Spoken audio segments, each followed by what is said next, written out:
The guns, that's the real estate. The stocks and bonds. Artwork, shit that appreciates with value.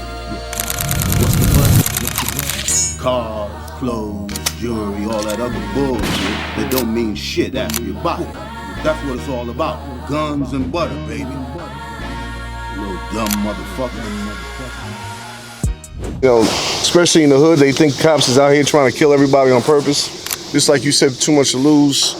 Most cops, bro, got too much to fucking lose. They're not trying to put their careers in jeopardy, their families in jeopardy. I couldn't stand if I saw some police officer do some shit that was dirty, because that affects my life. Every time I drove back home, parked my vehicle, I get bombarded by my community on how come this happened, why this happened, and I had to come up with an analogy just so that made sense to them, or why certain things happen. Because a lot of times you see things on the news, on Instagram, or so forth and so on, doesn't look right. Sometimes a lot of it can be explained from a police officer's perspective, but other times it's just no explanation. That officer fucked up, and too often officers don't call out officers that fucked up. And see, but one of the main reasons also is, especially for Black and Hispanic officers, they encounter the same type of prejudice and racism at the department that the community might deal with out in the street. So you being a Black officer. I'm a Black officer. I won $85,000 in a lawsuit suing one of my white lieutenants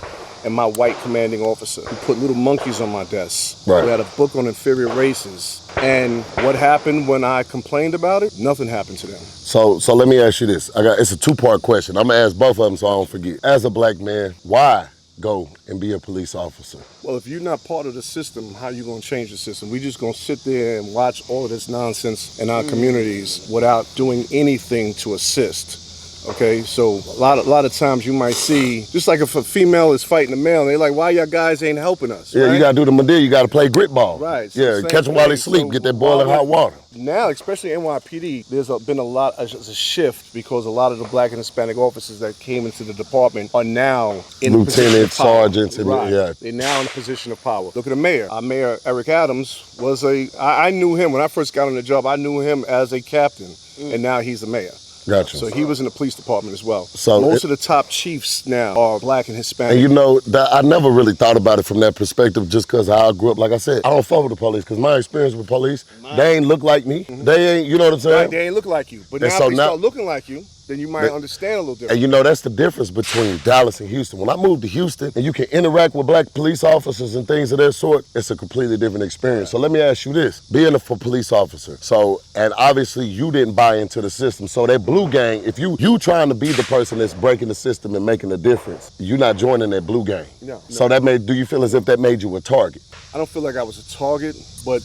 Or an outsider? An outsider to a degree. Okay. Right? I'm not a target. I never felt unsafe. However, if I start being one of these people that's going to be dusting up shit all the time, complaining all the time, in case I'm in an incident, I might need assistance. Those white officers might let's drive slow over there, as opposed to driving fast over there. They responded, so they'll never get in trouble.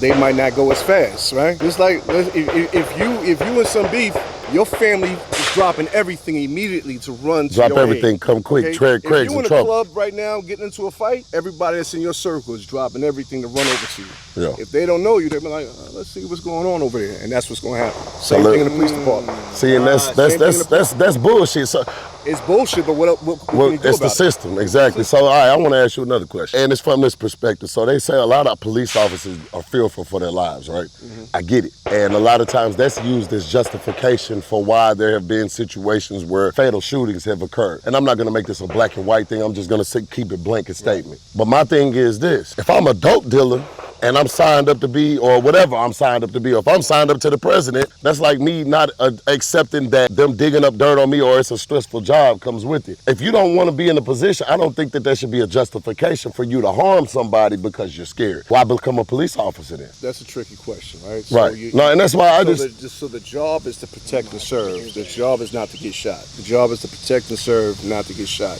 Just like firemen, right? My job is to put out the fire. Okay, so and not get burned. So I'm gonna stand at a safe distance to put out that fire. Yeah. Now, sometimes you might have to actually go deeper into that fire, but you're not trying to get burnt. You're just saying, oh, listen, that's your job, so get burned, that's part of the job. That's not part of the job. The job is to put out the fire.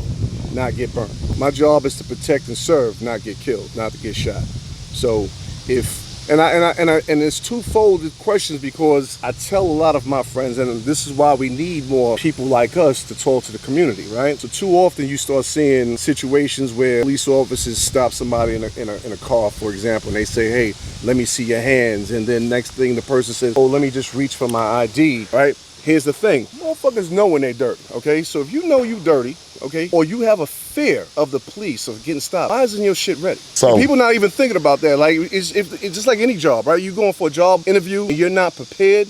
If you are afraid of one, because most of the time when they get stopped, a lot of motherfuckers got no plates on their car. They got some bullshit going. Can I answer that question? Can I go one thing before we answer the question? Okay, and this is the thing, and I get that, because there is a disparity as far as minorities and their understanding of interactions with the police.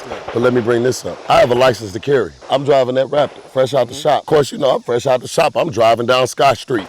Oh yeah, I'm doing the dash. I'm out there. Police officers, 2 black officers that are not familiar with the area, obviously not from where I live in 3rd Ward. They pull me over. As soon as they pull me over, I present my hand. Hey officers, I have a license to carry. Want to let you know I have my license, my holstered, loaded firearm underneath my seat. Would you like to see my license to carry? No, don't reach. Get out the car, etc. They ended up, I'm gonna cut the story there. They thought I was a drug dealer. What drug dealer has a license to carry? Come on.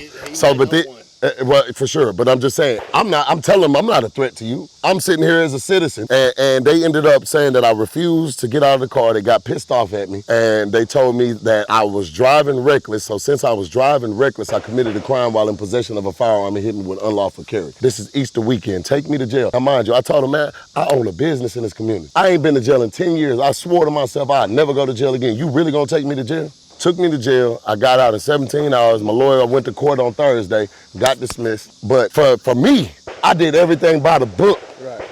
And I have no explanation for that. Yeah. See, that's the problem. I have no explanation, just like you have no explanation why you see a crime happen in your community and somebody said, why would that motherfucker shoot somebody if they already took the money? Why would they have to hit that old lady over the head after they already grabbed the bag? I can't even explain what that crazy ass person did. I feel you. So it's just, we can't just because it get all, and that's real though, it all get lumped in. Yeah. Right. Just like you don't want officers to lump all of y'all in, don't lump all of us in, but that's what happens, unfortunately. Shit, we do it. Let's be honest. If I see, I'm gonna be real with you, and a lot of people don't like to say this. If I see a young black nigga with a hoodie on walking down the street, the first thing I'm gonna look at that nigga and say, that nigga ain't up to no good. That's just how it is. But see, cause at the end of the day, I tell people all the time, we always prejudge. So there's a difference between being prejudiced and racist. Right. Prejudice is prejudged, and I feel like we would be ignorant. Prejudgment comes off of our life experiences. Right. So, but it's the action that makes it racist. Yeah. I can prejudge you. Then when you come up to me, and if I treat you different because of my prejudgments instead of reserving them, that's what makes me racist. Boom. But I'd be foolish to not say, okay, he's a police officer, he's probably like this. I'm not gonna treat you any different, I'm gonna let you show me who you are, but I'm still gonna have my defensive posture to a certain extent. I'm very fortunate that in my neighborhood, everyone judged me as Damien. They grew from the block, yeah. So there was no different, bro. I got a question for you. Yes, sir. Damien, have you ever sold a nickel bag? No. Have you ever went to school and sold anything that you wasn't supposed to have at school? No. All right. No. All right. I went to private school. I'm just going. They have it there as well. However, I never did. Have you ever hit the blunt? Yes, I have. Yeah. I have. We got it. Let's go. Wrap it up.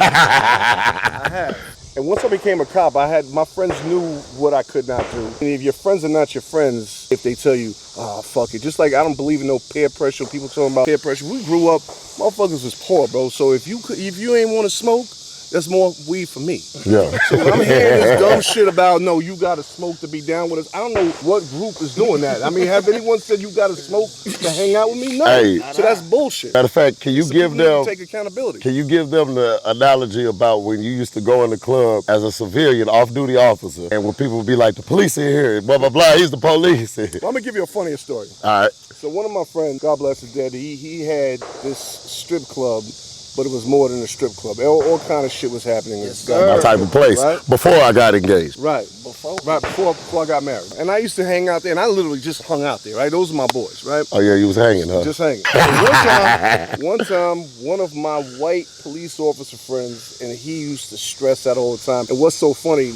now he is engaged, or he might have been married to a black female already. Yeah, there it is. And she said, thank you very much, you're the reason. But anyway, I brought him to this damn club. When I first got there, the bouncers was like, D, what's good?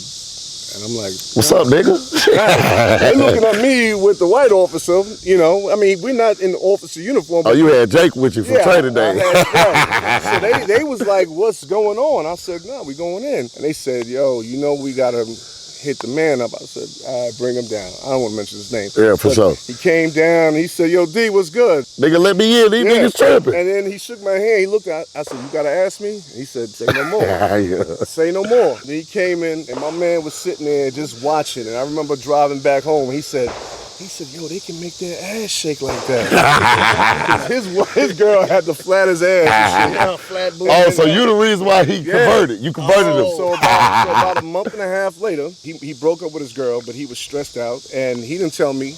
He happened to go up to that spot by himself. So in the police department, if you don't show up to work, I don't know if the rules are different here, but in New York, if you don't show up to work within 2 hours of your tour, they're going to send officers to your house, okay, to make sure that you ain't commit suicide, because people don't realize that suicide rate is extremely high in the police department. So they want to make sure either you wasn't a victim yourself or you didn't commit suicide, so they send officers to your house. So my boss was stressing out, like, where the fuck is so-and-so? And I'm like, and no one knows. So everyone's trying to call him. He's not answering the phone. My boy winds up calling me and be like, yo, your boy here. I said, who? He said, the white boy. I said, up where? He said, he's here. So now I reached out to my boss, like, listen, I found where Chris is at. Let me go get him. I go up there, and he's just there stressed out, crying and shit like that. And I thank my man. I say, yo, bro, do me a favor.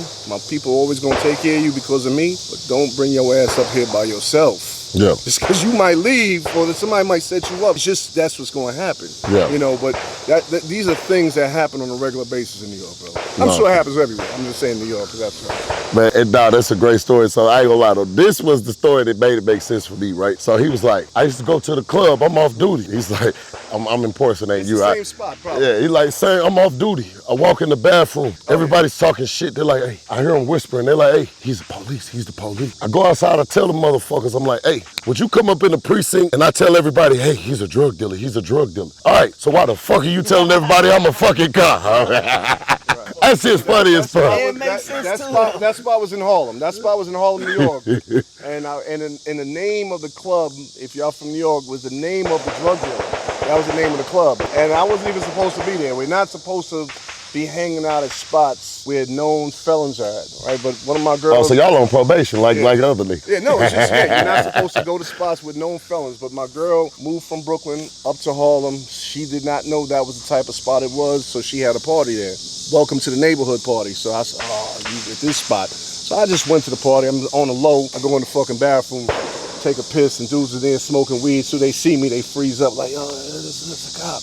That's when I turned around and said, bro, if I was there with my boys who were police officers and said, yo, he's a drug dealer, I said, I would sound like a bitch. That's what y'all sound like. and then I went upstairs, and then the fucking owner see me, and me and him was talking, and one of those same guys try to get his attention, and he sees it, and he walks over to him. He said, what's up? Then he calls me over. He said, yo, D, come over here. He said, and he looked at his worker, because that's what the dude was, the drug dealer's worker. He said, I trust this motherfucker here more than anybody in this club. And that was me. So I appreciated that. So does the movie Paid in Full have had any inspiration on your police, why you want to be a police, narcotics, anything like that? When was Paid in Full out?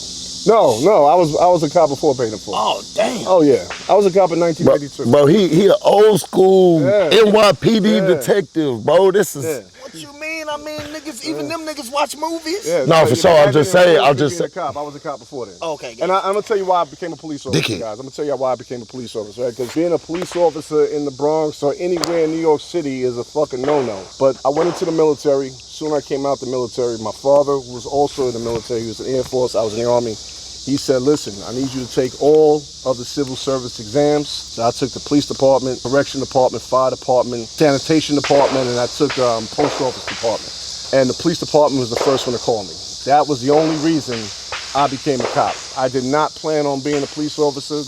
And all my friends was discouraging me from being a cop. They were like, yo, why would you want to do that when they killing us? So I can help, nigga. And I said, bro, we being killed out here without no cop interference. So at least now I only got to worry about one side. I ain't got to worry about the cops now.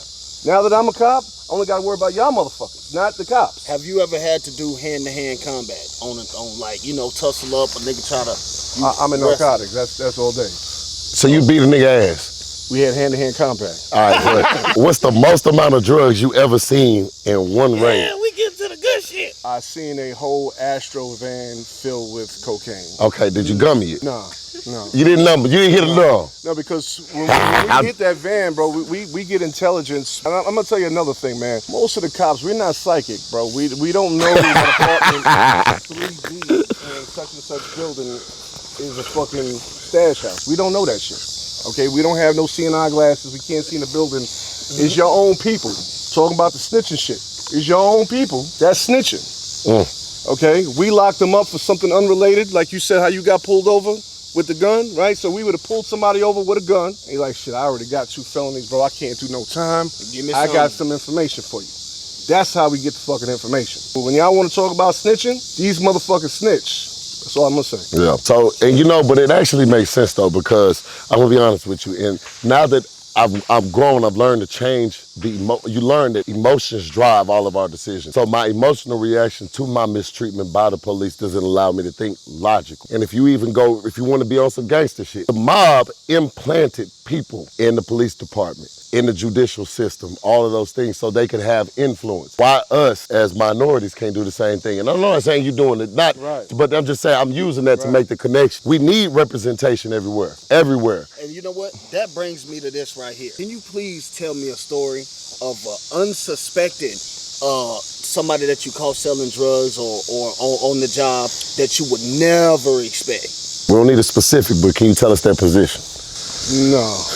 Everyone, you know, I've never, because that's back to the stereotyping. I've never looked at anybody, right? Just like one of us. One of us might be a fucking big drug dealer, right? And or we can all be businessmen and family men here. So I locked up an old Jewish guy.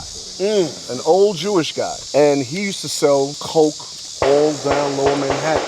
So good shit. So he also lived in a very lavish fucking building. Right. Okay. So the funny thing is, I'm listening to him because our undercovers, just like we have this is what we would call like a Kel in the police department, right? So an undercover would have a listening device on him, and they would be 3 blocks away. So now, let's say I'm doing a deal with you. The guys can listen to my conversation. So I'm listening to the Jewish guy tell the undercover, yeah, these cops are stupid. He walks with a newspaper and he staples bags of coke, you know, thin bags of coke, you know, a gram or 2 in the newspaper. He staples it to the newspaper. He said, if I ever get stopped, the first thing the cops are gonna do is they put down the paper, throw it on the ground, search him. And then the fucking paper is the fucking coke.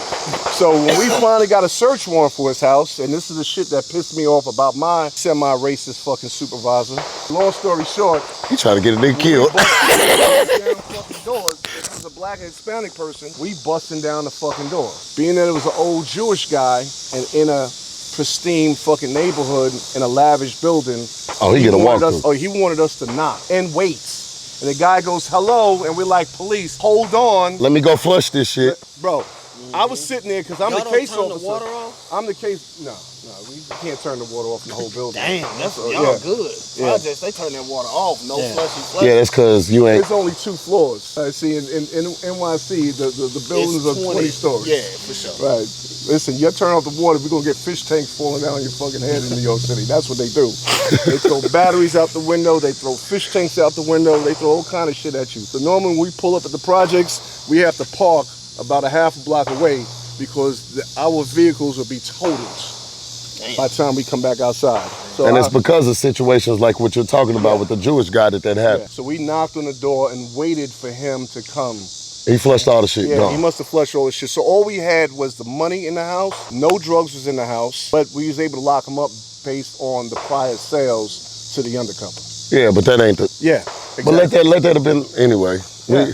Or if it was a black and Hispanic, bro. Man, they kicking that shit in, bro. Let's go and keep it real, bro. And you want to put on a whole scene for the community. Hey, you wanna ostracize them? All of this shit, man. Nah, for sure. Hey, Guns and butter, where shit appreciates with value. So this is one part of those things where we're mending the gap. You know what I'm saying? And bridging the gap. It's mending, bridging, or whatever. Real conversations. And I'm gonna be real with y'all. Y'all niggas say y'all don't fuck with the police. Y'all just ain't found the right police. I'm gonna be real with you. Cause guess what? You fuck with these niggas in the streets. There's more police than the niggas that work at the police station. Let's get back into some shooting. I ain't gonna lie. I want to see some of this shit. Like how y'all, you shoot and move? You not shoot and move? We just never had to do it at the range. Okay.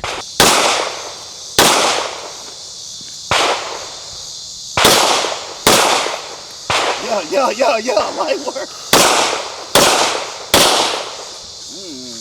Okay. All I heard right there was get on the ground. Don't move. So how long has it been since you shot? It's been a minute, bro. I've been recovering from surgeries. Okay, gotcha. You know, shoulder, my knee. I just had back surgery. Oh, all shit. thinning from my joints are thinning. That's the diagnosis I have from 9/11. Like, a lot of my officer friends got cancer. A lot of them passed away. I have asthma, but the asthma's under control. It's just the thinning of the joints. And now that I'm getting older, I'm starting to really feel it. Like I said, I had stem cell in my shoulder. I just had a ruptured patella tendon. Just had back surgery 2 months ago. I'm on a steroid right now. I'm putting on this extra fucking weight that's driving me crazy. I'm normally in shape, but this is what it is. Yeah. So. But I'm alive, bro, so I'm good. All right, man. And that's the blessing. That's the blessing.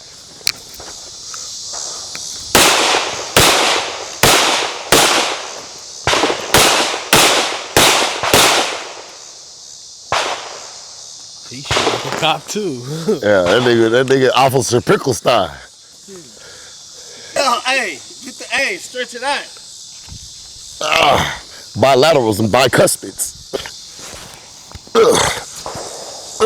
That nigga look like Mr. Incredible. Hold on, get up. Oh,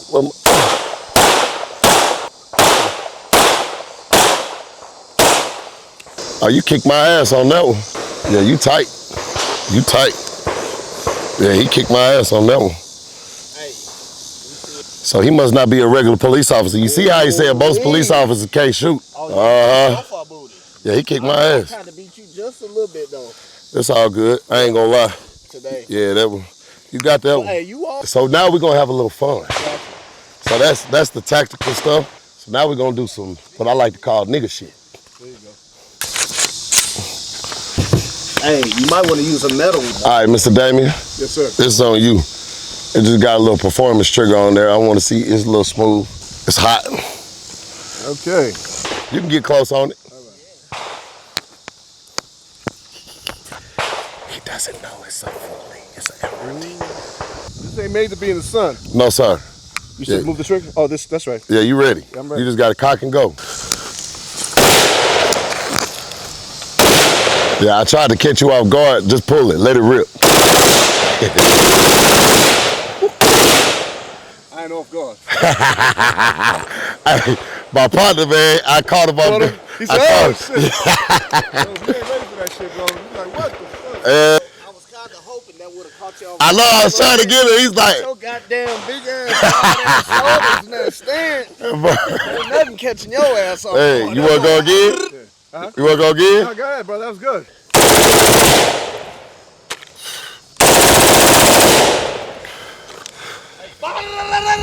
He said, huh?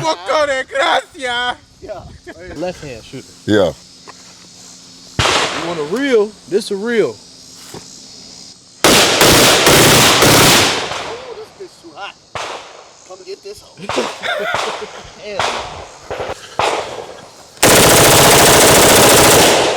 I ain't gonna lie to you. You wanna go? That shit hot, right? Hey, You feel the fucking, you feel it? the momentum. Yeah, you feel the centrifugal force. That's why I call this nigga shit. I tell people when I bring them out here, yeah, this shit fun, but this ain't gonna be what I'm riding with if I'm preparing for a situation. You see why they say the police don't fuck with this shit.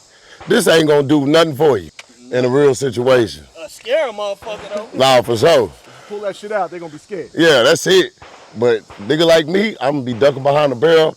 I'm gonna wait till you run out of bullets in 10 seconds, and I'm gonna come put 10 seconds. If you don't get them then, that's it. That's it. And that's why I shot slow, because it almost draws you in to let it all out. Exactly. Hey, that's why I thought, that's how I knew you had some control, because I was like, oh, I'm finna get him. Oh, look, check this out. If you're bad at math, all right, if you got a lot of money and you don't know, and you need an accountant, it's this motherfucker right here.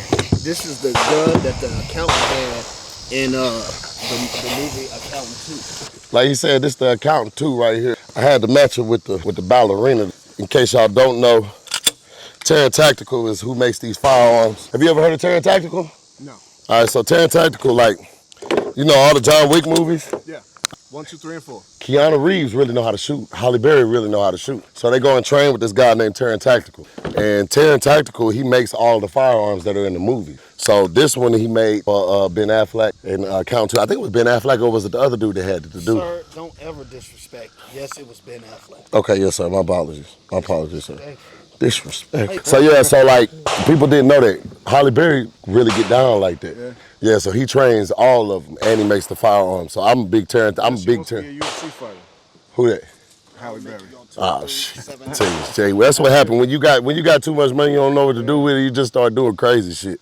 Yeah, it just get crazy and crazy. But yeah, this is that. I mean, it's fully loaded. I mean, they got a custom barrel on it. I can't remember what he called this. He called it it's not a suppressor. It's a something reducer. It looked like I can't remember. Transform. I mean, you got your magnifier and you got your EOTech. I mean, yeah, that little motion there, that shit's crazy. And then the pull on the trigger is crazy. It's got to be a 2.5 pound trigger probably. Yeah, I mean, yeah. When you shoot AR-15s, M16s, bro, the trigger pull, they teach you at the fucking firing range. The guy puts it right on his dick and starts shooting. He's like, you're not gonna feel it. Seriously. Because when you're shooting in the military, you gotta go down, you gotta put this damn thing right on your fucking nose right there like that. So they, especially first time shooters, are scared to death. So he's like, listen, it's not gonna hurt. That's when they did this just as a drill. Hey, this is my rifle, this is my gun. Yeah. This is for fighting, this is for fun. Yeah, hell yeah. You tell me which one you want to choose next. Which one you want to shoot next, Mr. Damien?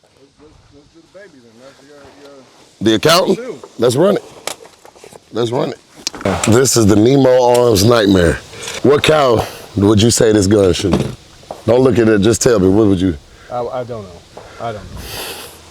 All right, so you know how in them old Clint Eastwood movies, they pull out the gun and then he pull out that big. 44 Magnum, right? That's the 44 Magnum of This is when a nigga say I got an AR and you pull out that 300 Win Mag. So just imagine this 300 Win Mag coming out of something so short. Now when they say it's not the size of the boat, it's the motion of the ocean, this is what they was talking about. Look at the size of these damn bullets. Come on, man. That's the length of a fucking finger. Come on, man. And it's coming out of this. This is very compact, very short. It's full metal. It's a full metal frame. They have a special proprietary system, a recoiler reducer in this. So they say the recoil on this is like shooting a 300 Blackout. Now, this is going to be my first time shooting as well, so you already know ain't nobody going to tickle that kitty before I do, okay? Hey, So, I'll take second. Never had a problem. you take, yeah. I'll stand in line and spit on it. Hey, if you want to, we can do it together. Hey, as long as she end up pregnant, you the daddy. I'm not. Hey, I'm glad I wasn't hanging around you. I can see we be in trouble. Speaking of trouble, let's talk about some history. So I know we can look at the hat on the head and we can talk about that. So for those that don't know, Aces in New York. Aces. What was that? That was a phenomenal strip club in Astoria, Queens, New York. Yay. Had some of the prettiest women in New York. We had women from all over the country coming over there, the Aces, to dance for a night or two. So we had all the top celebrity DJs DJing. Actually, I was just in Atlanta last week. I saw DJ Self. He was one of our DJs, DJ Clue, and all the other named DJs in New York used to DJ there. Yeah. Beautiful women. There was no boom boom room like many other strip clubs. There's no boom boom. No boom. Oh, hey, No boom boom room. What about boom boom? Hey, baby, hey. But Hey. every night, all the girls walked out with a ton of money. A quick story: I had one of the strippers complain that she didn't make no money and she should stay home tonight because she only made $1,200, and she was there for 3 hours. She made $1,200, and she complained she should have stayed home that night. I just want to let the world know right now, in front of my fiance, if you give me $400 to come shake some dick for 3 hours, $400 an hour, I wanna sex you till you fall. I'm coming to shake that dick. I'm just saying. Ask, where do I sign or something like that? But shit, I shake it right now. Hey, we just played. It's all jokes. It was just all jokes. All right? Pause. Hey, I ain't gonna lie. That's one thing. Y'all niggas in New York be too motherfucking serious, bro. Hey, Y'all be serious. Look, hey, when I was hearing them talking, tell me why I almost started talking like that. And shit. So what was it like though? So were you still on the force at the time you were working? No. You were. I were retired. So if you were an active police officer, you can't. If you're in New York, you're not supposed to work at any alcohol establishment. Okay. Matter of fact, NYPD don't want you working at 90% of the jobs that you can work out there. In other states, you can. They call extra jobs. In New York, they feel that you only get this job because of us. So we're not granting you that permission. Also, the flip side, like down here in Texas, officers don't get that much overtime, and that overtime doesn't go toward their pension. In NYPD, you get a ton of overtime, and that overtime does go to your pension, so you can retire, and that money is pensionable. So you New York niggas getting paid. So that's why. Y'all coming down to Texas with that New York pension, That's what the guy said earlier. Yeah. You're down here with your New York City pension because all of your overtime is pensionable in NYC. So you can come down here in the great state of Texas and buy yourself a beautiful home, a home that probably costs you 3 times the amount of New York City. So that's why I'm here. Take your ass back to New York, you colonizer. Don't nobody have no homes. No one has in New York homes. City. But everybody lives in a damn apartment. Let's go back. At Aces, when you in there, when you working, you off duty, right? So you're head of security. What's some of the what big name celebrities you seeing just on a regular basis? Everybody. Floyd Mayweather's been there several times. Trey Songz, Future. Just about, to be honest with you, instead of naming all of them, they were all there except for I didn't see Lil Wayne there. I didn't see Drake there. Just about everyone else was there. I don't know, Nicki Minaj wasn't there. Cardi B, I don't think it was even out at that time. So outside of maybe Drake and Lil Wayne. So when did Aces close? Aces closed. I moved out here to Texas in 2017, so Aces closed in 2018. Okay, you was getting that bag at Aces, huh? Everyone made a bag at Aces. So you was like, okay. So because I'm gonna tell you how you even the security makes so much money because everyone at Aces, the line is always down the block at Aces. So you was one of them niggas give me $100 to skip the line? Skip the fucking line, you're right. Okay, but you know what, that has to happen. For sure. Check this out. I got a question for you. So I may be being a little bit facetious, but I'm actually serious. Okay. So when you were on the job, right? I know you busted a lot of people. I know you had people begging, "Come on, man, please." Did you have any women that brushed up like shit? If you you know? You almost start laughing. No. I was gonna say I do have one story. So again, I covered all of Manhattan. A lot of times we go to different boroughs, but predominantly it was all of Manhattan. So Lower Manhattan, we do a search warrant. There's like a Peruvian guy. He had some kilos, and there was a girl in the apartment. She was fine. She was attractive. Yeah.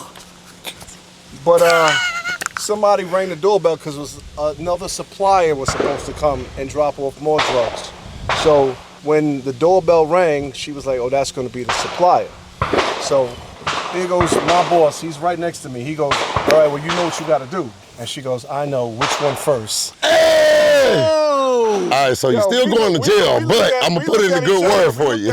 Like, no, we need you to we need you. But we laughed after. We said, "Yo, you know she's done that before." Yeah. That shit came out too fucking smooth. Yeah. Now, which one first? But did you, let's go keep it real. Did you at least for the little bit of a... No? No. I mean, I'm gonna tell you right now, man. At the time, I'm old now, but at the time, I had more than my share. Okay. Of the Mushu. Of the Mushu. So Yes, sir. dealing with that, and I'm gonna tell you, man. Here's another thing. You're surrounded by all that corruption shit you normally see is always that officer by himself, maybe him or his partner. I was on a team, right? So we got whole team, supervisors, everybody fucking there. Okay, when you're doing these search warrants, when you do a search warrant, you have to make 1,000 notifications before that search warrant happens. Okay, I have to bring the search warrant to my commanding officer, let him review it first, make sure we did all the checks. We say checks, make sure the people that's inside that apartment is going to be there during this particular time. He got to know at least the majority of the names and the target before we hit that door. So it's a whole lot of checks and balances before we do that search warrant. So there's a bunch of people that's involved in that search warrant besides, so it's a lot of eyes on everything. So that's the last place you would ever want to do some fucked up shit, because there's so many people watching you and you never know who's, let's say we're a team and I work with y'all all the time. I might trust y'all, so if I want to do something fucked up, I might do it around you guys. But it's going to be other people that's going to be there doing that search warrant besides my team. That's never going to happen. So did you ever get to witness any corruption on the job? No. No. But was it happening around you where you heard about I've heard stories. And when you hear stories, you go, how the fuck? How the fuck? Because there's so many checks and balances. Eventually, your ass is going to get caught. So whatever you're doing, is it worth, and they say this all the time, is it worth your fucking pension? Is it worth going to jail and being in the same jail with motherfuckers as you locked up? So let me ask you this. I ain't trying to be in there. No, for real. So let me ask you this. If corruption is happening in the police department, from your assessment, does that mean that someone higher up might potentially be involved? There's a potential for anything. Gotcha. There's a potential for anything. But again, I won't know about it. Yeah. Because they got to keep it to their chest. So just like me working at the clubs, like I said, I worked at clubs even though I wasn't supposed to work at clubs. Yeah, so you ain't going, I couldn't tell nobody. I ain't gonna say shit. I couldn't tell you that I'm working at a club. And so police is like street niggas should be. Unless come walking up to the club, right. And at that point, we both gotta keep it to the listen, so the police is like how street niggas should be. Right. Keep your mouth Shut your motherfucking mouth. Yeah. Right? And I'll tell you, man, it's simple shit. Again, when you talk about the corruption, I'm gonna use the clubs. I can't work at a club. You couldn't work at a club. But if fucking Billy Bob want to work at a club, I'll give you a prime example. We did have a white officer that worked in my building, and my building was 4 stories high. I'm on a fucking upstairs in the admin office, and he is literally screaming out, yo, I got 2 slots for tonight. I'm laughing at myself. I said, yo, if that shit was me, my ass would be hammed the fuck up. But with him, he is allowed to, quote unquote, have his own security shit on the side. And no one's saying anything. No one's saying anything. And if I was to report it, nothing's gonna happen. Matter of fact, if I reported it, more than likely, probably get on your ass. They're gonna get on my ass and transfer me. So you keep your fucking mouth shut. Working at Aces, what's some of the most wild shit you ever seen? When they put the dollar and then they blow it off. Y'all ever seen that? Nah, it's so repetitive that it's nothing wild. I mean, outside of fights that happen all the time, you gotta understand that sometimes the worst of the worst when it comes to a fucking strip club. You got dudes coming in trying to pimp out chicks. You got artists coming in with their whole fucking entourage, right? So if you're the artist, we're gonna tell you ahead of time. We're gonna tell your manager that you're allowed to bring 10 to 15 people in for free, right? All these damn songs about all these rap artists buying out the bar. I'm sure y'all been to clubs. Ain't no fucking rap artists buying out no fucking bar. Matter of fact, half the liquor they have is already comped. Okay? But that's the songs. They also talk about how they don't fuck around with 5 or whatever numbers they want to talk about relating to cops. And I'm sure y'all might have heard of Hip Hop Police in New York. Yeah. Hip Hop Police is just a unit where they have officers following. Tailored for the artist. Following the artist. No, they're following the artist because a lot of the artists is always surrounded by a lot of gang activity. Okay? So a lot of gang activity brings a lot of crime. You have an artist performing, and he wants to claim he's from this side or that side. So what's going to happen if you're trying to get him? You going to come with your people to this fucking club. So where those hip hop police is there to kind of derail the bullshit between the fucking rival gangs, and they follow the fucking artists. And they talking about they hate the fucking cops. I'll tell you right now, working at Aces, where every single hip hop artist came in. What's up, Spence? They knew all the fucking cops by first name. What's up, so-and-so? What's up, so? Because they see him at the next club. Yeah. Okay, but they're going to talk about them in their songs and they can't stand them. But they the ones walking over to the cops. Hey, what's up, bro? So, I mean, you got to keep a lot of shit in perspective when they coming out with songs, that's just fucking songs. But when you talk about these artists can't come in there with 10 or 15 people, but they have a whole entourage of about 30, 35 people. So we're gonna get you and your 10, 15 people. Then you're gonna turn to me like, yo, I gotta get my manager in. All right, that's another one. Oh, that's my press guy. I gotta bring my 2 camera guys. Okay, now you're already up to 20. Now we shutting it down. The rest gotta go around the side. So now those other people gotta go pay, right? Those other people gotta pay. Them motherfuckers don't wanna pay. Okay, maybe out of those 10, 15 people, maybe 5 or 6 is gonna pay to get in. The others is like, yo, we buying mad bottles in there. Well, bro, if you can buy mad bottles, pay the $40 to get in. But it ain't them buying it. First of all, ain't no mad bottles. Those are comp bottles, and you ain't paying for it anyway. So now these motherfuckers want to fight us because they can't get in the fucking club. I'm gonna be honest. I was that artist. They be like, hey, bro, you get 10 niggas in, I'm bringing 30 niggas. Like, hey, you bringing 30 people? I'm like, hey, nigga, if you gonna let us in, then we go. You know how we operate, nigga. We gonna clear this bitch out. I was one of those. I get it now that I'm a businessman. I understand. You know what I'm saying? Yeah. And you gotta understand, besides that, so picture you sitting at your section, right? Me and my friends are sitting at this section. This is our table. All of us is here. Okay? So we all got our bottles. We chilling. We want to bring some chicks to this table. So now, outside of the 5 or 6 of us here, now we want to bring 5 or 6 chicks here. So now you got the artist over there with now 40 fucking people. That table ain't situated for 40 people. So where them 40 motherfuckers gonna be at? Lingering around your table, standing up in front of you. I can't even fucking see because your people they want to be close to get their free drinks, standing in front of our fucking table. This is how all that fucking beef shit started. Yeah. This is how the problems in the fucking club started. This is how that Puffy shit started with fucking when he was at the club doing the shooting. When he got, yeah, because he wanted him and he wanted. So that was at Aces? No, that wasn't at Aces. Okay. That was at Club New York. What he likes to do is have his security clear away so he can have a clear path to walk. So you making money, you ain't want somebody to come and say, yo, move out the way so I can bring Diddy. Fuck Diddy. Yeah. That's the mentality. Yeah, real talk. You know, and I understand that shit, you know? Damn, so his security came and cleared the way and niggas wasn't going. Kind of like, you know, one of our cameramen is the Q Dog, so I told him how we used to get into it with the frat. Hey, they be trying to come through. Hey, it be like, hey, want you to move and shit, nigga. Yeah, we stood in the middle. Then the nigga had this little girl or whatever, nigga. They got the house. I went over there, I grabbed the girl. I picked her up and put her on my face like this, right? Then turn around, put her on the table like this, and looking at him like, what's nigga, next thing you know, it was hot then. Them Q Dogs got to surrounded and nigga, all I know is I was hitting it. Baby, you can't fight. What did that nigga Reggie say? He said, I knocked out 3, 4 niggas. I was hitting the nigga with the niggas didn't want to fight. We chased them all around the parking lot. My staff pretty much dealt with the street. I had to deal with the fucking turmoil between the girls. All the girls in the fucking club. That's probably the worst part. It's the fucking worst part because they was boxing and shit in there. Yeah, because listen, you coming in, you're Strawberry's regular customer, okay? But Strawberry's still getting dressed. But you got money and you want to. So now you call the next dancer. Now Strawberry come down and she want to fight the chick because you know that's my man, that's my customer.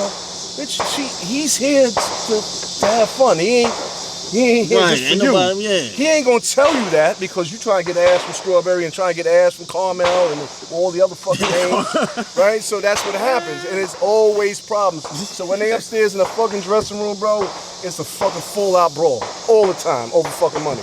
And then with the entourage, what I told about, these motherfuckers, half the entourage is broke. Half got money, half is broke. So what the half that's broke's doing? After you throw up a stack of money, they taking it. They collecting the money so they can get a fucking free lap dance. And then when the girls put down their fucking bag of money to give you a lap dance, these motherfuckers is taking the bags. Ooh, we got a nigga like that. Yeah, we got a nigga like that. Yeah, we sure do. Shit that always happens at the fucking strip club, bro. Yeah, I ain't gonna lie. That's why I don't go. Fucking fights. I don't go to strip club.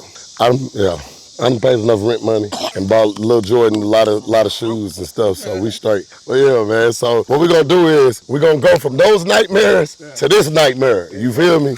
We're gonna let this Nemo nightmare off real quick. Like I said, I'll do the honor. Everybody grab a clip and let's let it rip. The Nemo nightmare 300 win man. Damn!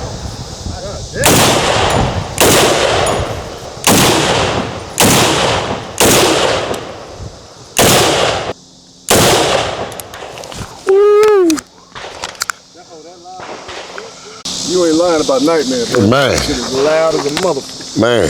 That makes you clear out your sinuses. I'm trying to. Hey, but Yo, we were all just talking. You want to pull everyone said, what oh, the? my bad. I just.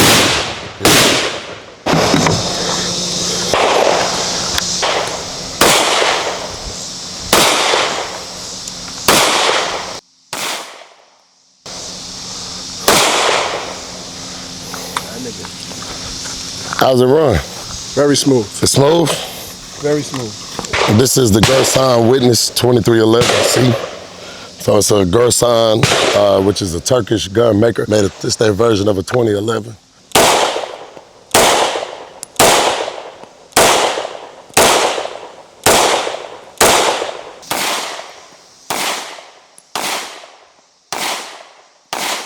Yeah, it is smooth. Smooth, right? Yeah, it is. Yeah. It is. Ain't nothing worse than when you fuck another nigga shit up.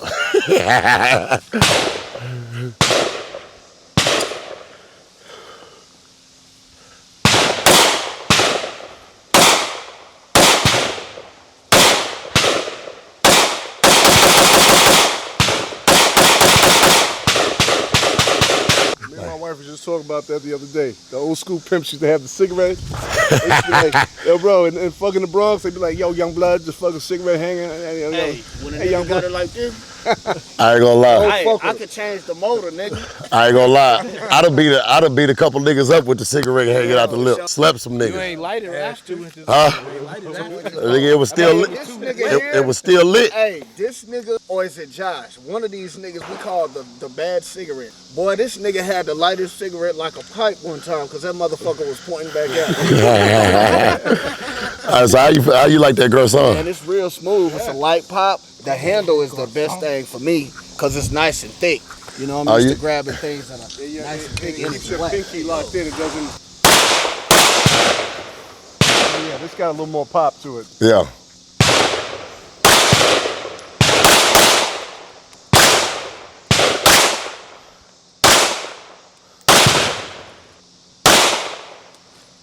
Very nice. Smooth though, right? Yeah, it's smooth.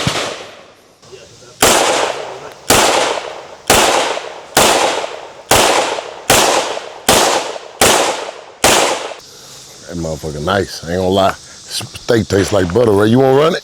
Do you use your sights or the beam? I use the beam on this one. Yeah. If it's got to be, I'm normally an iron sight I was person. looking at the sight and then I realized the beam.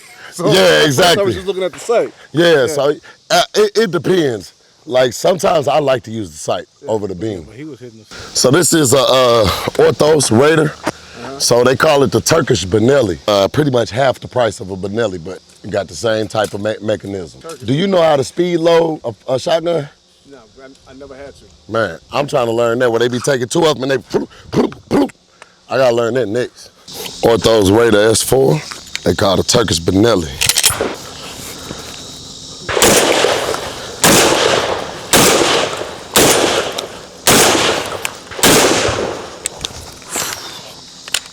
Ain't nothing like a shotgun, boy. Yep.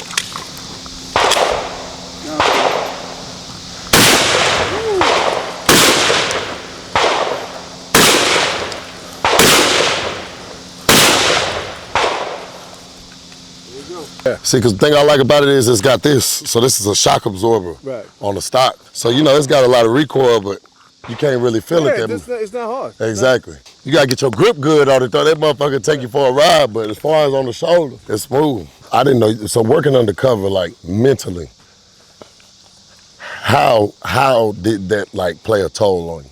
It didn't. It was a job, and I consider it a job, and it's working as an undercover is the same thing I'm doing here. Your job. Whoa, wait. No, wait. and I'm gonna tell you why. Because you just have to be yourself, right? And I would tell young undercovers, especially nowadays, right? Because I used to have this one undercover. Once I moved from the undercover role into the investigator role, I had a young undercover, and all he used to do is be on these fucking websites trying to kick it to girls. And I said, bro, you're gonna be horrible as an undercover. Because as an undercover, what is your main job as an undercover? I am supposed to talk to you and convince you that I'm supposed to be here. So I say, bro, being an undercover is like going to a club and you talking to a chick and you trying to convince her, I'm a safe dude, I'm a cool dude, we can leave out of here. You have to be convincing. You have to look relaxed. You got to fit the part.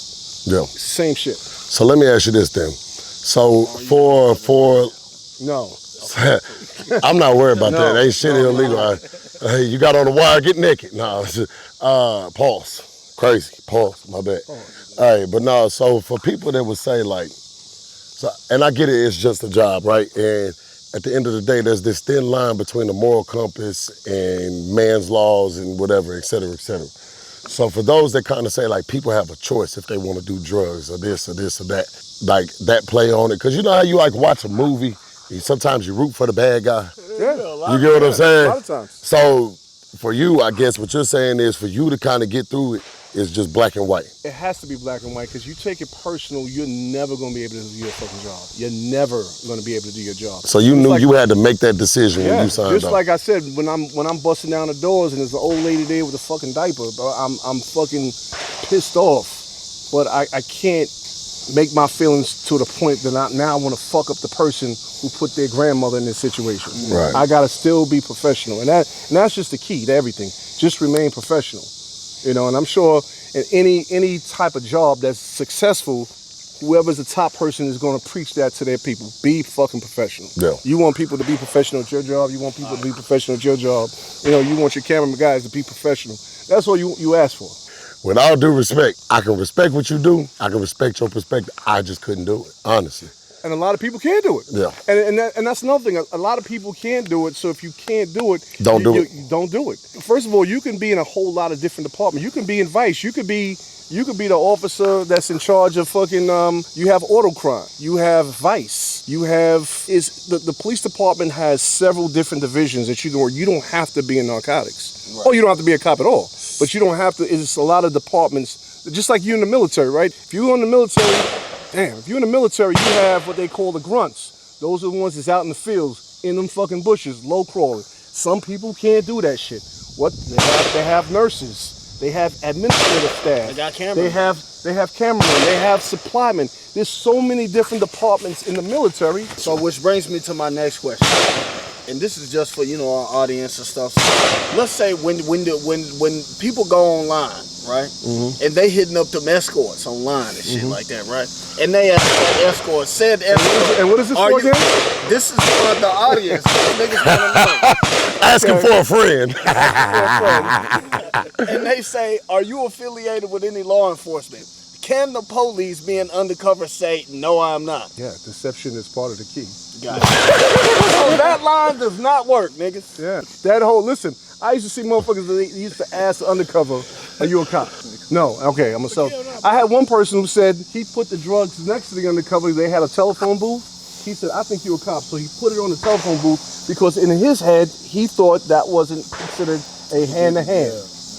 Because these are things that's still me witnessing you in possession. Bro, this is the shit and that's passed on. You know, when you see all these videos where you see a toxic woman giving all of her audience bad advice, or how they pass it down. Right. Yes. Yes. Right. Bad advice. Them motherfuckers gave that dude bad advice. What if you in the situation and they like, look, we gonna go sell these 10 keys. You gotta hit this line first. Nah, well, I never had to, so I couldn't even. But what would you advise that undercover officer to do in that position? You know what? I don't know, because every situation, I don't know what his rapport is, because that's like saying what I do with you compared to what I do with you. Every single person is a whole different philosophy. So what you saying is you gonna let niggas know from the rip, I ain't getting down with the Well, I used to always tell motherfuckers I ain't smoke, right? And I used to tell people that because they was questions. They asked me. I worked at clubs, you know. That's why I wanted extra guns for the bouncers. I wanted the drugs because I sell it in the clubs that I worked, and I don't fuck around. I used to box back in the day, so I used to tell, and motherfuckers would act tough until you challenge them sometimes. So I would just say, let's say it was him, right? I'll say, yo, you look like you can fight, bro. I go to so and so gym. You want to do that? And most of the time, they'll size you up and like they're not gonna do it. He's not gonna say, yeah, let's go to the gym because his focus is here. He ain't talking about me. But that just takes people off of the conversation. They just think you more of a normal dude. I used to walk on the street with fucking my Chinese food, act like I'm just a regular dude. What's up, bro? Yo, I need two. And I'm looking around. I need whatever. And I sit there and hang out with them. We used to drink fucking 40 ounces with them. Do all that shit. You just know where you got to draw the line at. Oh, like you. Too good at your job. I got a question. So when people are like shipping weed to New York and stuff like that, since you're a narcotics officer, how does it work? Like, let's say a guy sends 5 pounds and then it makes it. You get what I'm saying? It lands to their doorstep. Then he sends 10 pounds. Do y'all be knowing he got the weed's there the whole time? No, we don't know. So before, prime example, before I was a cop, I worked at Federal Express years ago in the fucking late 80s. All right, again, I'm old. Late 80s, working Federal Express. They have money coming from Africa on children's books every other page. One time I seen somebody ship a fucking cat's head. He was mad at his girlfriend, so he shipped her the fucking cat head, just the head in a small box. In a box. What happens? You have people that work at FedEx when they have the shit on the conveyor belt checking for suspicious materials. So if it's leaking or certain, they are aware that certain packages that come from a certain area might be X, Y, and Z. Same thing. They might open up a package and it's drugs, and then they notify the police department. So 90% of the time, we get all our information on tips. I would know if you was to sip something right now. I would not know. No one knows, and unless they get tipped off. Right, they get tipped off, or within transit. Off, so don't be trying to do nothing. Right, within transit, somebody picks up on it. I got a question for you. Another question. So when you went undercover, and I'm trying to put pieces together. Were most of the people that you went undercover on, what race were they? Or is it all races? No, I worked in mostly a black or Hispanic area. Gotcha. Because I have to fit in. So I don't know if I was going to fit in well in a white neighborhood. Yeah. So you'll have over there eating Chinese. So let me tell you this. So what was the difference between the people that you had to go undercover to catch versus the ones that you did? There was no difference. I'm talking about as far as them. So were they more structured? They were more what? Let's say you made a bust on somebody that you just got a tip on or whatever versus somebody you had to go undercover on. I'm just trying to see, like, is that a person that was very, very structured, very detailed?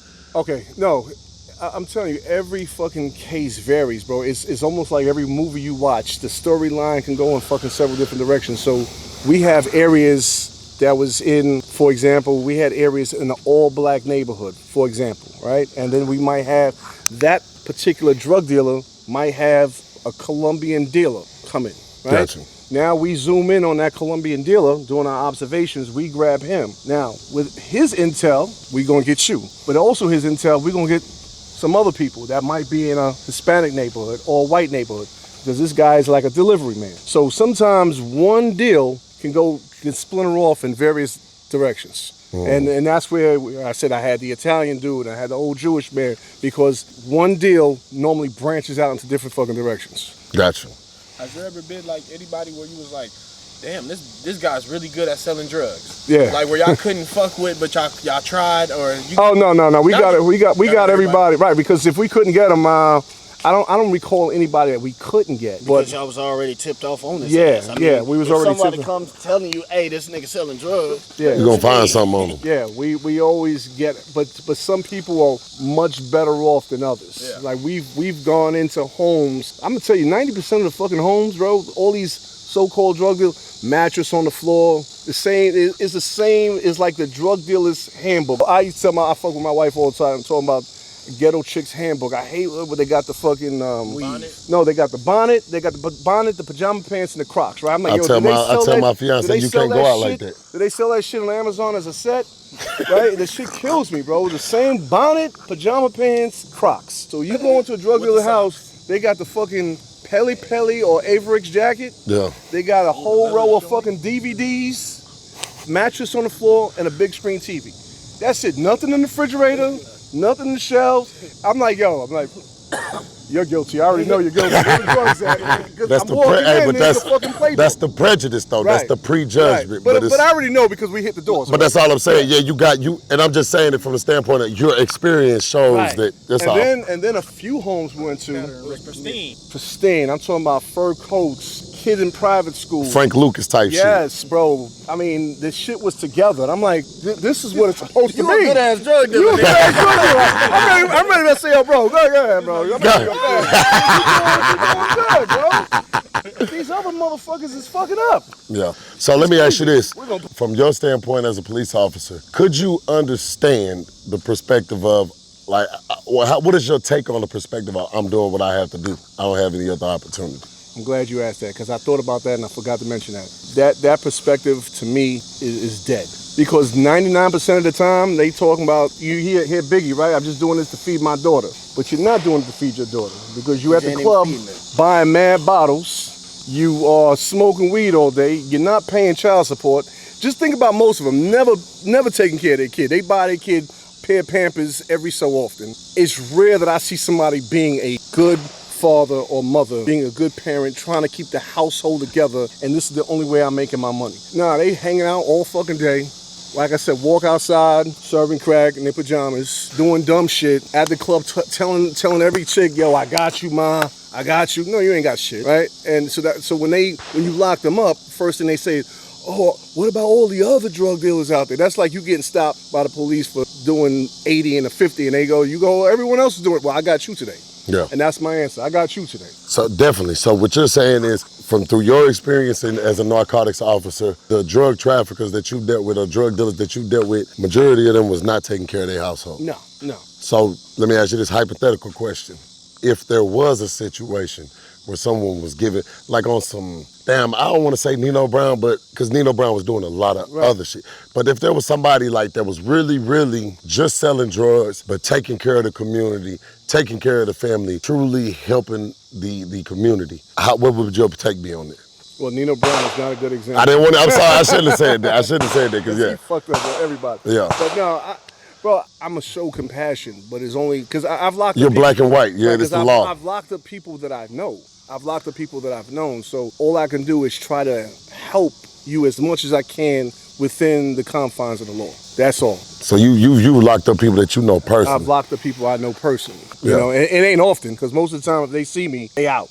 You know, I one time walked into a building and in this particular building in Harlem, right before you got over the McCombs Dam Bridge leading into the Bronx, it was like a big stash house. So they had 3 apartments. They had an apartment where they have all the drugs. They have an apartment where they serve you at, and then they have an apartment where y'all gotta wait at. So let's say all 4 of us here are going in to go buy drugs. We're gonna wait in one apartment. So all 4 of us are sitting down, and then the guy will come and say, you next. So then now you come, and they'll take you into the apartment where you come with your money, and they get the drugs from whatever apartment that is, and then they serve you, and then you're out. And then now the next person. So while I'm sitting in the fucking apartment, I see somebody I know. He's like, yo, D, what's good, bro? You here too? And then he was talking, and then he paused, and I said, it's time to go. Yeah. It's time to go. And he's like this, say less, bro. Say less. And he was out. And within about 15 minutes, I said, move in. And they shut down the whole block because the whole cars, it was nothing but fucking Mercedes and BMWs lined up because everyone was coming there to buy. This is another spot that only sold pounds or more of weed. That was a weed spot. Yeah. Last question of the day, man. Through your experiences and things of this sort, what do you think is something that could bridge the gap of understanding between the African American community and the police? I think it's twofold. I think it's responsibility of the officer. Again, like I said, where I grew up, there was many officers that I was aware of, that I knew who were police officers, but they didn't want to tell nobody they were police officers. They never gonna tell the community what they do. They just go to work, come home, go to work, come home. I had no problem letting people know. So I now want to be able to let you know that, hey, I could be a cool officer. I can't tell you how many parents came up to me and said, hey, I want to thank you for always being a good example to my kids. Yeah. That shit fucking really went well for me. My kid could see that you don't have to sell drugs to get what you had, because I used to travel a lot. I used to always have a bunch of jewelry that I paid for. It was nothing stolen, nothing I had that was like, you know, sometimes like costume jewelry to make me feel, no, I had real shit. I just always wanted to be that good example. On the flip side, for the community, not every fucking cop is a bad person. Expect them to be the same type of people that you are. There's gonna be some good people, there's gonna be some bad people, and that's in every single walk of life. Treat them like you want to be treated. Just like you say, hey, not all black people are the same, not all cops are the same. We're not even close. We're not even close. I say there's a far barometer from the good ones and the bad ones. And the bad ones I cannot stand. And I stand on that. I cannot stand them. There you have it. Yeah. From the horse's mouth. You feel me? Real police action. Bad boys. What you gonna do? You know what you gonna? I squash me now, wish now, wants to eat. So what's your take on when we had Black Lives Matter, then we go to Blue Lives Matter? Black Lives Matter as far as... So we had the Black Lives Matter movement happening, then right. The reason why I say that, because from what we hear in the beginning about Black Lives Matter, then you start hearing about a lot of people that Black Lives Matter that was siphoning money. Taking all that. Right. So before that. Before that. I'm all for it. I'm all for it, and I believe in that. Okay. I believe in that. So I believe in that more than I believe in Blue Lives Matter. I'm sorry. I'm not gonna say I believe all lives matter, but there's no blue wall for me. Okay? If you a fucked up person, you a fucked up person. Yeah. And that's on both sides of the track. Because Black Lives Matter, we obviously found out there was some fucked up people that was in that group. See, and that's, you know what? Okay? I answer my own question. We can't hide behind no movements. At the end of the day, I'm gonna be real with you. Yeah, there's a plight that a black man goes through. There's a plight that any race goes through. But guess what? There's people that take advantage, and those are the people we gotta watch out for. Because there's people that took advantage of the Blue Lives Matter. There's people that took advantage of the Black Lives Matter. And those of you that took advantage of the Black Lives Matter and did this shit, all y'all did was make it harder for the people like us that's doing the right thing. There you go. So you make it hard. There you go. You make it hard. And with that, the fucking fucked up cops, they make it hard for me. And I'm glad that I was able, when I came home, even though I'm fucking tired doing 16 hours, I sat there and I listened to what my community complained about. Because they wanted answers. D, how could this happen? Why would this happen? Why was the guy on the floor? Why they took... Oh, that was another thing I wanted to bring up. They always wanted to know, how come it's like 8 motherfuckers on one to handcuff them, right? That's always one of the biggest questions. Why I got 8 people on that one person? And I'm going to tell somebody right now. If I'm on the floor, if you're on the floor right now, and you don't want to get locked up, bro, it's almost impossible to pry your arms apart. It's almost impossible to pry your arms apart. 1 or 2 people is not going to do it with the handcuffs trying to grab your arm. No, so that's why it takes multiple people. And sometimes you'll see somebody stepping on somebody's ankle, knee in the back, which is not supposed to happen. But the person on the bottom, all you're going to do is keep screaming, I can't breathe, I can't breathe. But if you notice, they say I can't breathe even when they standing up now. That's just a go-to phrase now for a lot of people, unfortunately. And then all the people around them are screaming, he can't breathe, get off him, why take all of y'all? And all they trying to do is buy time for this motherfucker to get up and run. And when he does run, if he is able to run, you bitch ass cops, he got away. Because that shit happens many times. Many times when you trying to be gentle, because now he's screaming, bro, hold on, calm down. He's out. And then you get those one-off situations where, of course, we all know that phrase from, and it happens to be the reality. I'm not even gonna speak on that. Yeah. But it's been many more. It's been many more. Yeah. It's been many more. But like I said, when you're on the ground and you don't want to, but first of all, he was already handcuffed. If we're talking about the same person, he was already, so we're not gonna even use him because that is completely wrong. He was already handcuffed. So okay. I'm talking about if you're not handcuffed and we're trying to handcuff you and you're on the ground and if you just keep your hands like this, bro, you cannot pry somebody's arms apart. It's gonna take several people to try to pinch him, grab him without hitting him, right? Because if now you're hitting him, all the cameras is out. So you trying to grab him and get his arms behind his back, and there's a whole bunch of yelling and screaming. Bro, everyone is saying everything, but no one's telling him, yo, just put your hands behind your back. They screaming about everything else, but bro, put your hands behind your back. Because if he put his hands behind his back, it's the end of the story at that point. At least with us, it was. Mr. Damien, man, yes, like I said, brother, much respect. I appreciate you for coming here on this platform to have that open conversation. Just to shoot. For sure, man. I can definitely respect what you do. I can definitely respect your opinion and everything like it, you know. Yeah. And listen, my opinion is not for everybody, you know, and that's why everyone has different opinions straight across the board. But we can have a respectable conversation about it, and that's the thing about it. There's nothing at the end of the day. My brother's a police officer, and me and him don't agree on half the shit, but that's still my brother. I still love him to death. We grew up in the same fucking community. However, me and him look at things completely different, and that's just what it is. I'm sure a lot of family members look at things differently. Yeah, for sure. It is. For sure. Once again, when we say guns and butter, the shit that appreciates with value, understand. If you truly want to understand, then that comes from conversation. And when you have a conversation that you're having for understanding, you cannot have emotions drive that conversation. There will be no understanding. So, difficult conversation for me, even me to have due to some of my traumas and my dealings with the police. But I appreciate you for coming here and sharing that with me. Yes, sir. Listening to me, I hearing your perspective. We agree to disagree on some things and we agree on other things. That's one thing I can say about myself, and that's one thing I can obviously say about you. We're gonna look at it how we look at it and stand on it. There's a million police officers in every single agency all over the country. They don't agree with one another. Trust me, many times there's been a multitude of fucking arguments in my own office. Not just in the building I worked in, just my own office, my own teammate. We handle things where I'm like, yo, bro, that was fucked up, and they'll tell me something they ain't like, and vice versa. So it's not a one size fit all, not at all. So just like you heard us speaking to some of you out there, talking about if you're gonna do shit, do it in a smart way. Don't do this, stop making excuses. That's what this world needs. We don't need everybody to have the same opinion, but we need people to at least stand and have one thing in common. Be a human being and not a fuck couple. There you go. Amen, brother. Anybody else got anything before we get up out of here? Guns and butter. I just Guns and say butter, real quick, man. you know, I joke a lot. You know, that's my job as co-host here. But you know, definitely heard everything you said, and it's actually been a privilege. I've never shot alongside a retired police officer. Oh, look at that. You know what I'm saying? So yeah, so now I'm telling I everybody. never shot along somebody in Guns and Butter. For sure. There we go. You know what I'm saying? Me and my friend, you know, retired detective. Yeah, man, we went shooting, man. Yeah. There you go. Yeah. Yeah. There you go. Yeah, I'm gonna let niggas know, nigga, I'm police, nigga. No, I'm just playing. No, man, but with that being said, Guns and Butter, we out. Peace with you.